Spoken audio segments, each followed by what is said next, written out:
Mr. Deputy Speaker, sir, there is a ban on transporting agricultural produce from one part to another part of the country.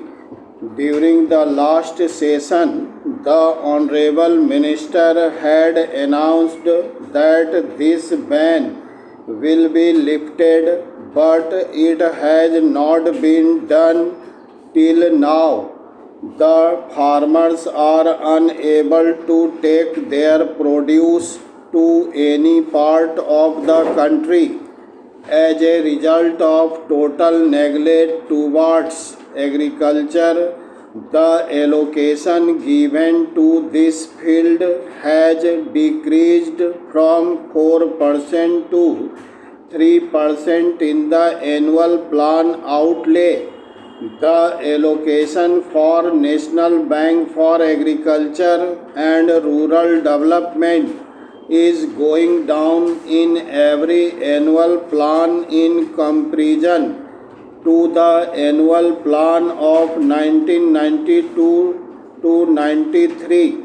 Similarly, only 6% amount has been provided for loans and electricity. There has been no considerable increase in it in the last year. This step of the government is totally unjustified towards the farmers and agriculture. The continuous decrease in the groundwater level is also a matter of grave concern. Ever since the Congress party has come to power, there has been 10% difference between the estimated capacity and actual utilization of irrigation potential. If this gap had been filled, it would have increased the food grain production. Not only our country would have become self-reliant in food grains, but it would have been also able to export them.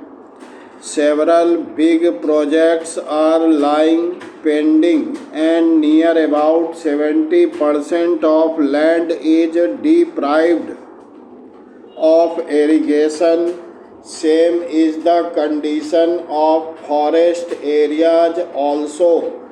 Wherever there are Congress governments, they have grossly violated the interest of the farmers.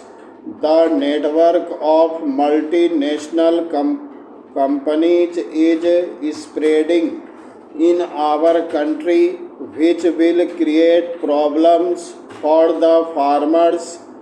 Their interests are being mortgaged in the hands of foreign powers. Due to this reason, the country is becoming dependent on others, and it can jeopardize our political and social freedom. Parajin. Mr. Deputy Speaker, sir, it is bad luck that our farmers are not organized today, but the day they become organized, they can revolt. Since the time this Congress government has been formed, it is not even ready to accept rightful demands unless such activities as sabotage, economic blockade, and gherao are adopted. The government is not able to understand the problem. So I would like the government not to create so much problem for the farmers that they are compelled to revolt.